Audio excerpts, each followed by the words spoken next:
She came in 3 times looking for you, McGuile. I got the impression she was not a bearer of glad tidings. Never bought so much as a lousy Coke, either. Just fired questions at me. Just so you know, not all of my answers were exactly factually accurate." I chuckle. "Thank you, Lloyd. That is much appreciated."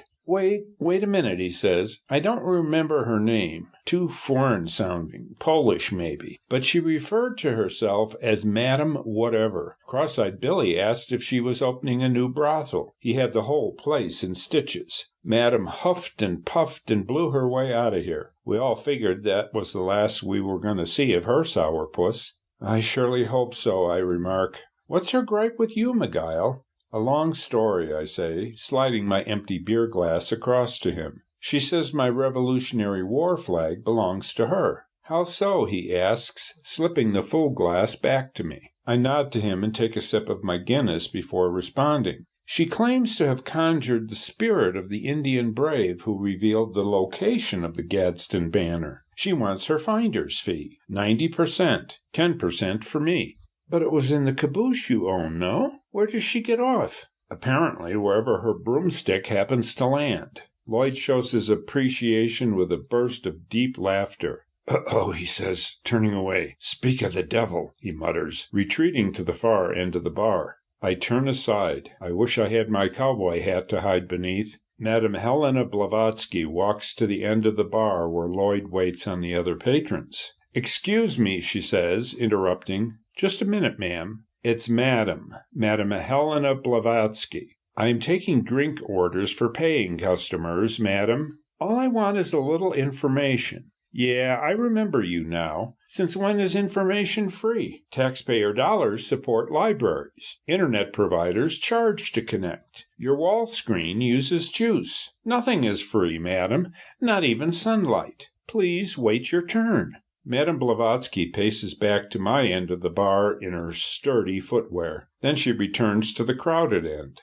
I hunch lower into my jacket and higher into my hair. On her next pass, she tries to see my face in the back bar mirror, but she is not tall enough to see over the rows of bottles and souvenirs. "Excuse me," she says, tugging on my jacket sleeve. "Don't I know you?" "I certainly hope not," I reply. "Aha, it is you. Just the sort of smart-mouthed retort I'd expect, McGuile. You can't fool me. You can't hide, either.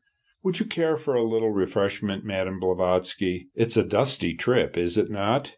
"Don't change the subject, McGuile. You know perfectly well why I'm here," she says, raising her voice. The far-enders turn to look at us. "Where is it?" "Back home aboard Hattie. I do not carry it with me, you know." "I want it, McGuile," she screeches. Lloyd excuses himself from the other patrons and comes over to us. "What is the problem here? Keep it down, or I shall have to refuse you service, madam." That's madam with a capital M, if you don't mind. I don't want to be served. McGuile has property that belongs to me, an original Gadsden flag circa 1776. Since I alone am responsible for the events that led to its discovery, 3 leading psychic experts, Simon Van Hoeks, Melba Barnwell, and Michaela Quist, all agree, though not in so many words, that the flag is rightfully mine. I shall have that banner, McGuile. She slaps the bar for emphasis.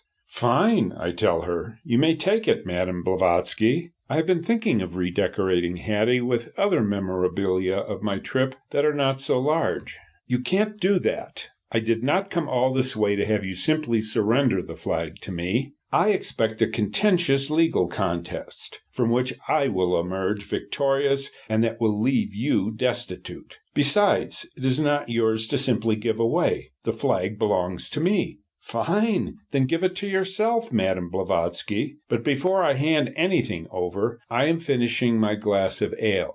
God alone can prevent me from reaching the bottom of it."